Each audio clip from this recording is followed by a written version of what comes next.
नमस्कार साथियों, हमारे YouTube चैनल में आपका स्वागत है। अपनी तैयारी को एक लेवल अप करने के लिए हमारे चैनल को सब्सक्राइब करें, बेल आइकन ज़रूर प्रेस करें, जिससे सभी नोटिफिकेशंस आपको टाइम से मिलते रहें। Lucent theory plus question answer series में भारतीय राज्य व्यवस्था के अंतर्गत आज हम अध्ययन करेंगे उच्च न्यायालय का। चलिए शुरू करते हैं। उच्च न्यायालय संविधान के अनुसार प्रत्येक राज्य के लिए एक उच्च न्यायालय होगा। यह अनुच्छेद 214(2)(1)(4) में वर्णित है।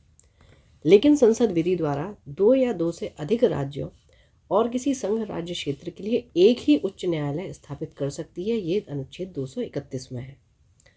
वर्तमान में भारत में 25 उच्च न्यायालय हैं, जिनमें से 3 उच्च न्यायालयों का अधिकार क्षेत्र एक राज्य से अधिक है। केंद्र शासित प्रदेश दिल्ली और जम्मू कश्मीर में उच्च न्यायालय है। प्रत्येक उच्च न्यायालय का गठन एक मुख्य न्यायाधीश तथा अन्य न्यायाधीशों से मिलाकर किया जाता है। इनकी नियुक्ति राष्ट्रपति के द्वारा होती है। अनुच्छेद 217 में ये वर्णित है। भिन्न भिन्न उच्च न्यायालयों में न्यायाधीशों की संख्या अलग अलग होती है। उच्च न्यायालय के न्यायाधीशों के लिए योग्यताएं: वो भारत का नागरिक हो, कम से कम 10 वर्ष तक न्यायिक पद धारण कर चुका हो अथवा किसी उच्च न्यायालय में या एक से अधिक उच्च न्यायालयों में लगातार 10 वर्षों तक अधिवक्ता रहा हो। उच्च न्यायालय के न्यायाधीश को उस राज्य जिसमें उच्च न्यायालय स्थित है का राज्यपाल उसके पद की शपथ दिलाता है। उच्च न्यायालय के न्यायाधीशों का अवकाश ग्रहण करने की अधिकतम उम्र सीमा 62 वर्ष यानी कि 62 वर्ष और 65 वर्ष प्रस्तावित है। उच्च न्यायालय के न्यायाधीश अपने पद से राष्ट्रपति को संबोधित कर कभी भी त्यागपत्र दे सकता है। उच्च न्यायालय के न्यायाधीश को उसी प्रकार अपदस्थ किया जा सकता है जिस प्रकार उच्चतम न्यायालय का न्यायाधीश पदमुक्त किया जाता है। जिस व्यक्ति ने उच्च न्यायालय में स्थायी न्यायाधीश के रूप में कार्य किया है वह उस न्यायालय में वकालत नहीं कर सकता, किंतु वह किसी दूसरे उच्च न्यायालय में अथवा उच्चतम न्यायालय में वकालत कर सकता है। राष्ट्रपति आवश्यकता अनुसार किसी भी उच्च न्यायालय में न्यायाधीशों की संख्या में वृद्धि कर सकता है अथवा अतिरिक्त न्यायाधीशों की नियुक्ति कर सकता है। राष्ट्रपति उच्च न्यायालय के किसी अवकाश प्राप्त न्यायाधीश को भी उच्च न्यायालय के न्यायाधीश के रूप में कार्य करने का अनुरोध कर सकता है। उच्च न्यायालय एक अभिलेख न्यायालय होता है। उसके निर्णय आधिकारिक माने जाते हैं तथा उनके आधार पर न्यायालय अपना निर्णय देते हैं। अनुच्छेद 215 में है। भारत के मुख्य न्यायाधीश से परामर्श कर राष्ट्रपति उच्च न्यायालय के किसी भी न्यायाधीश का स्थानांतरण किसी दूसरे उच्च न्यायालय में कर सकता है। उच्च न्यायालय का क्षेत्राधिकार: प्रारंभिक क्षेत्राधिकार की बात करें, प्रत्येक उच्च न्यायालय को नौकाधिकरण, इच्छा पत्र, तलाक, विवाह, कंपनी कानून, न्यायालय की अवमानना, कुछ राजस्व संबंधी प्रकरणों, नागरिकों के मौलिक अधिकारों के क्रियान्वयन, अनुच्छेद 226 के लिए आवश्यक निर्देश, विशेषकर बंदी प्रत्यक्षीकरण, परमादेश, निषेध, उत्प्रेषण तथा अधिकार परीक्षा के लेख जारी करने के अधिकार प्राप्त हैं। बात करते हैं लोक अदालत। लोक अदालत कानूनी विवादों के मैत्रीपूर्ण समझौतों के लिए वैधानिक मंच है। विधिक सेवा प्राधिकरण अधिनियम 1987 1987, जिसमें संशोधन हुआ 2002 में, द्वारा लोक उपयोगी सेवाओं के विवादों के संबंध में मुकदमेबाजी पूर्व सुलह और निर्धारण के लिए स्थायी लोक अदालतों की स्थापना के लिए प्रावधान करता है। ऐसे फौजदारी विवादों को छोड़कर जिनमें समझौता नहीं किया जा सकता, दीवानी, फौजदारी, राजस्व अदालतों में लंबित सभी कानूनी विवाद मैत्रीपूर्ण समझौते के लिए लोक अदालत में लाए जा सकते हैं। ठीक है। कानूनी विवादों को लोक अदालतें मुकदमा दायर होने से पूर्व भी अपने यहाँ स्वीकार कर सकती हैं और लोक अदालत के निर्णय अन्य किसी दीवानी न्यायालय के समान ही दोनों पक्षों पर लागू होते हैं। ठीक है। ये एक तरीका है कि मैत्रीपूर्ण तरीके से आप अपने जो भी विवाद हैं उसे सुलझा लें। यह निर्णय अंतिम होते हैं। लोक अदालतों द्वारा दिए गए निर्णयों के विरुद्ध अपील नहीं की जा सकती। देश के लगभग सभी जिलों में स्थायी तथा सतत लोक अदालतें स्थापित की गई हैं। लोक अदालत 5 लाख रुपए तक के दावे पर विचार कर सकती है। दिल्ली में पहली लोक अदालत अक्टूबर 1985 को बैठी थी तथा इसने एक दिन में दुर्घटना के शिकार लोगों के मुआवजे संबंधी 150 मामले निपटाए थे। अब क्षेत्राधिकार की बात में दूसरा आता है अपीलीय क्षेत्राधिकार। इसमें क्या होता है, फौजदारी मामलों में अगर सत्र न्यायाधीश ने मृत्युदंड दिया हो तो उच्च न्यायालय में उसके विरुद्ध अपील हो सकती है। दीवानी मामलों में उच्च न्यायालय में उन सब मामलों में अपील हो सकती है जो 5 लाख या उससे अधिक संपत्ति से संबद्ध हो। उच्च न्यायालय पेटेंट और डिज़ाइन, उत्तराधिकार, भूमि प्राप्ति, दिवालियापन और संरक्षकता आदि मामलों में भी अपील सुनता है। उच्च न्यायालय में मुकदमों का हस्तांतरण। यदि किसी उच्च न्यायालय को ऐसा लगे कि जो अभियोग अधीनस्थ न्यायालय में विचाराधीन है वह विधि के किसी सारगर्भित प्रश्न से संबद्ध है, तो वह उसे अपने यहाँ हस्तांतरित कर या तो उसको निपटारा स्वयं कर देता है या विधि से संबद्ध प्रश्न को निपटाकर अधीनस्थ न्यायालय को निर्णय के लिए वापस भेज देता है। प्रशासकीय अधिकार। उच्च न्यायालयों को अपने अधीनस्थ न्यायालयों में नियुक्त, पदावनति, पदोन्नति तथा छुट्टियों के संबंध में नियम बनाने का भी अधिकार है। उच्च न्यायालय राज्य में अपील का सर्वोच्च न्यायालय नहीं है।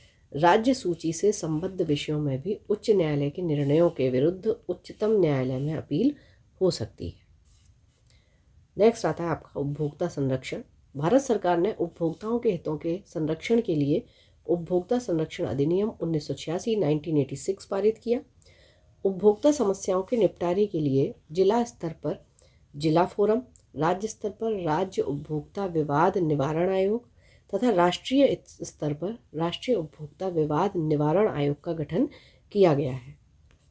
जिला फोरम 20 लाख तक के मामलों की, राज्य उपभोक्ता विवाद निवारण आयोग 20 लाख से 1 करोड़ तक के मामलों की एवं राष्ट्रीय उपभोक्ता विवाद निवारण आयोग 1 करोड़ से अधिक कीमत वाले मामलों की सुनवाई करता है। केंद्रीय प्रशासनिक अधिकरण कैट। कैट यानी कि सेंट्रल एडमिनिस्ट्रेटिव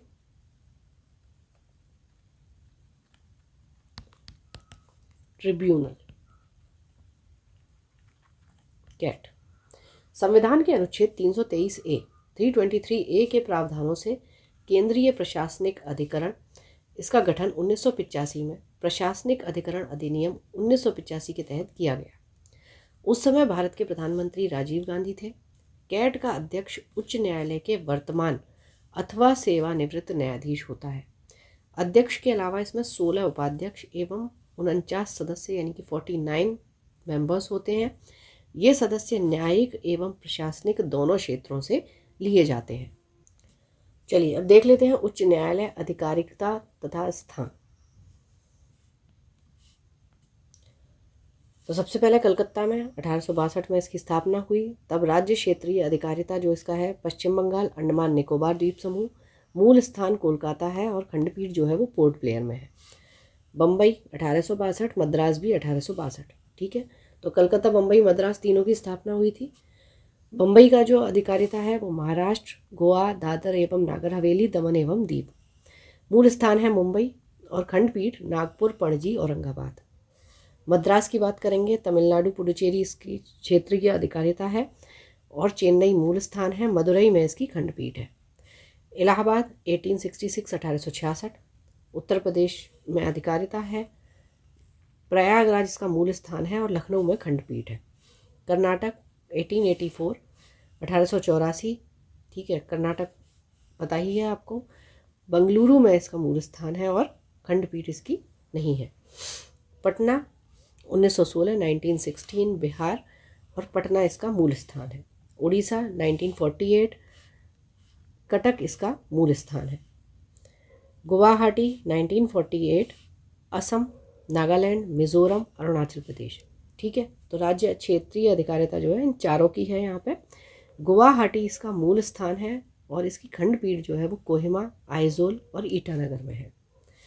राजस्थान 1950 जोधपुर मूल स्थान है और जयपुर में इसकी खंडपीठ है। मध्य प्रदेश 1956 जबलपुर मूल स्थान है। ग्वालियर और इंदौर में जो है वो इसकी खंडपीठ है। केरल 1956 केरल और लक्षद्वीप इन क्षेत्रों की अधिकारिता है। फिर एर्नाकुलम में इसका मूल स्थान है। जम्मू कश्मीर 1957 जम्मू कश्मीर और लद्दाख और श्रीनगर में इसका मूल स्थान है और जम्मू में इसकी खंडपीठ है। गुजरात 1960 अहमदाबाद में मूल स्थान है। दिल्ली 1966, पंजाब और हरियाणा भी 1966। तो दिल्ली में ही है मूल स्थान। पंजाब, हरियाणा और चंडीगढ़ इनका मूल स्थान है चंडीगढ़। हिमाचल प्रदेश 1971, हिमाचल प्रदेश शिमला मूल स्थान। सिक्किम 1975 और सिक्किम की गंगटोक मूल स्थान है। छत्तीसगढ़ 2000, उत्तराखंड और झारखंड तीनों 2000 में। तो छत्तीसगढ़ की बात करेंगे तो बिलासपुर, उत्तराखंड नैनीताल, झारखंड रांची। फिर मेघालय 25 मार्च 2013, मणिपुर 25 मार्च 2013 और त्रिपुरा 26 मार्च 2013। तो मेघालय का जो मूल स्थान है वो है शिलोंग, मणिपुर का इम्फाल और त्रिपुरा का है अगरतला। उसके बाद तेलंगाना 1 जनवरी 2019, तेलंगाना की हैदराबाद। आंध्र प्रदेश 1 जनवरी 2019 और अमरावती। जब आंध्र प्रदेश एवं तेलंगाना एक ही राज्य थे तब इनका उच्च न्यायालय हैदराबाद था, जिसकी स्थापना 1954 में हुई थी। केरल उच्च न्यायालय ने 1997 में सबसे पहले बंद को असंवैधानिक घोषित किया था। चलिए अब उच्च न्यायालयों से संबंधित कुछ क्वेश्चन आंसर्स कर लेते हैं। भारत में कुल कितने उच्च न्यायालय हैं? तो भारत में देखिए 25 उच्च न्यायालय हैं, अभी देखा था हमने। देश के 25 उच्च न्यायालयों में न्यायाधीशों की कुल स्वीकृत संख्या कितनी है? तो ये है 1114, यानी कि 1114। और इनमें से 840 स्थायी न्यायाधीश हैं और शेष जो 274 हैं, 274 वो हैं, वो अतिरिक्त न्यायाधीशों के लिए स्वीकृत है। भारत के किस उच्च न्यायालय में न्यायाधीशों की संख्या सबसे कम है? सिक्किम 3। भारत के किस उच्च न्यायालय में न्यायाधीशों की संख्या सबसे अधिक है? इलाहाबाद उच्च न्यायालय में 95। भारत के 25 उच्च न्यायालयों में से किसकी स्थापना सबसे बाद में हुई है? तो देखिए यहाँ पर बात करेंगे तो आपके आंध्र प्रदेश, तेलंगाना।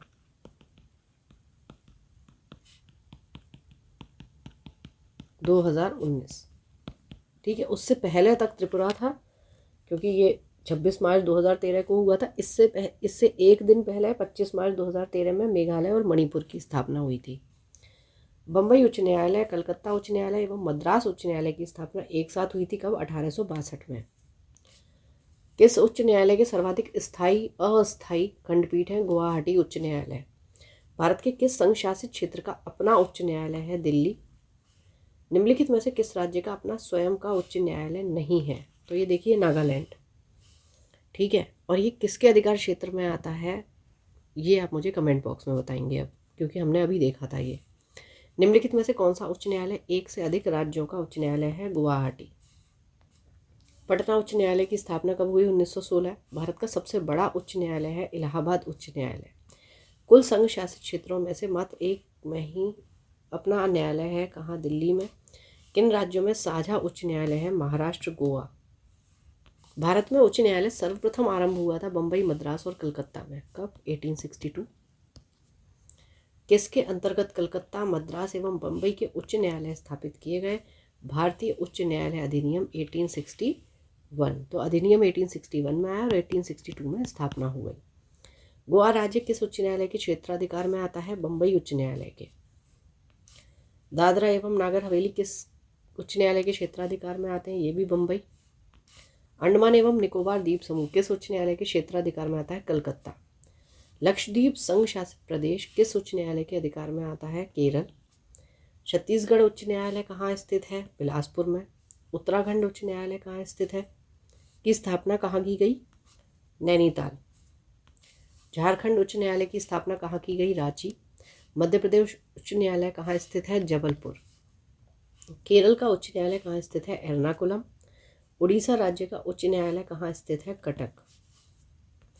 चलिए उच्च न्यायालय और उनका मूल स्थान देखने हैं। राजस्थान का हो गया आपका जोधपुर, उड़ीसा की बात करेंगे तो कटक हो गया, गुजरात हो गया अहमदाबाद और केरल हो गया एर्नाकुलम। दो या अधिक राज्यों या संघीय प्रदेश के लिए एक सामान्य उच्च न्यायालय की स्थापना की जा सकती है। किसके द्वारा? संसद द्वारा कानून बनाकर। उच्च न्यायालय के क्षेत्राधिकार को घटाने या बढ़ाने का अधिकार किसे है? संसद को। उच्च न्यायालय के न्यायाधीशों की नियुक्ति कौन करता है? राष्ट्रपति। ठीक है, नियुक्ति राष्ट्रपति के द्वारा होती है, लेकिन भारत के मुख्य न्यायाधीश और राज्य के राज्यपाल से सलाह लेकर। ठीक है, उच्च न्यायालय के न्यायाधीशों की नियुक्ति राष्ट्रपति निम्न में से किससे परामर्श लेकर? सर्वोच्च न्यायालय के मुख्य न्यायाधीश, संबंधित राज्य के उच्च न्यायालय के मुख्य न्यायाधीश और संबंधित राज्य के राज्यपाल, इन सबसे सलाह के द्वारा होती है। उच्च न्यायालय में बकाया कार्य को निपटाने के लिए राष्ट्रपति अपर न्यायाधीश की नियुक्ति अधिक से अधिक कितने समय के लिए कर सकता है? 2 वर्ष के लिए।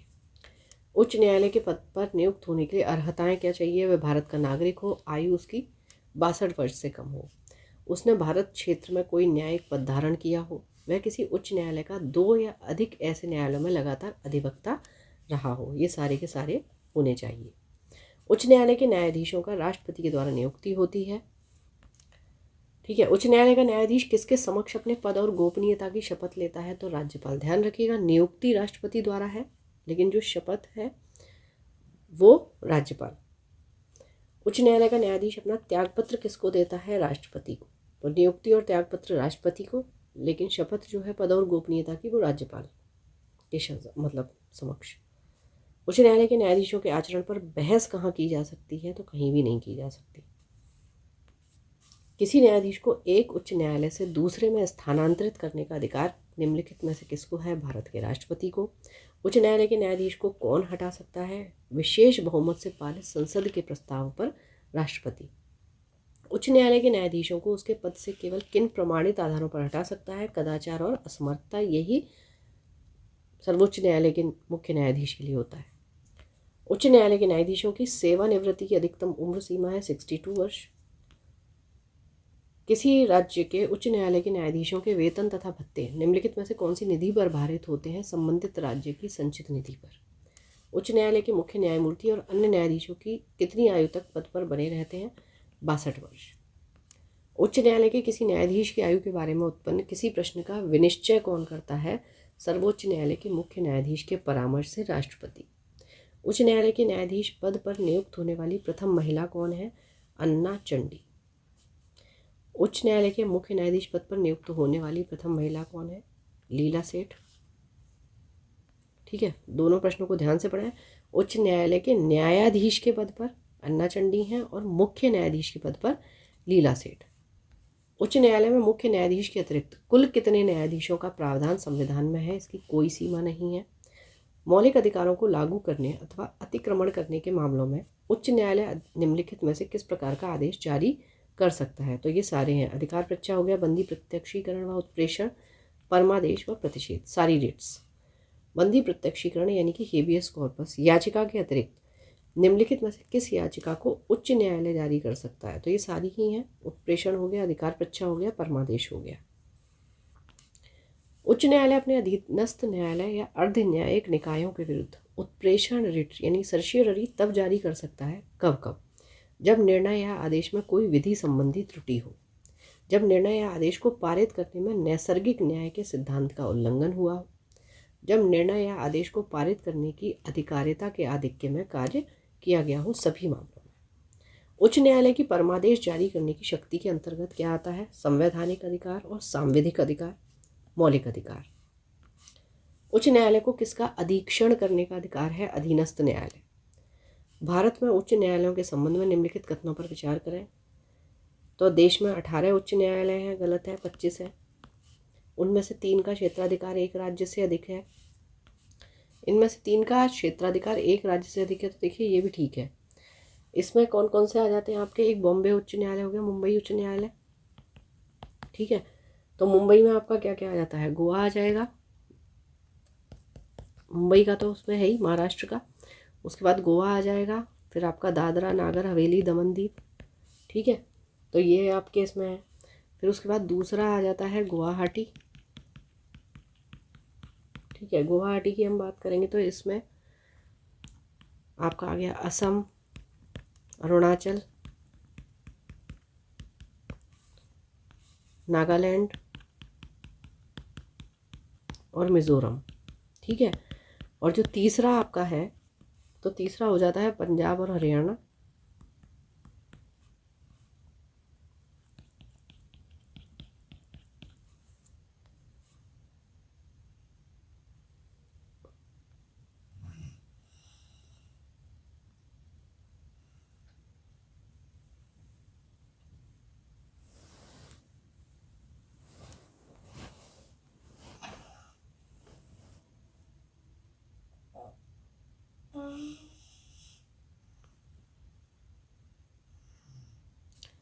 निम्न उच्च न्यायालयों में से कौन एक से अधिक राज्य और केंद्र शासित प्रदेश के लिए है? गुवाहाटी हो गया।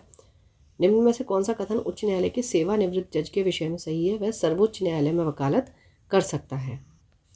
सबसे पहले किस उच्च न्यायालय ने घोषणा की थी कि बंद असंवैधानिक है? केरल। निम्नलिखित में से कौन सही सुमेलित नहीं है? तो मध्य प्रदेश, ये जबलपुर में है। ठीक है, बाकी आपका कर्नाटक बेंगलुरु, राजस्थान जोधपुर, केरल एर्नाकुलम।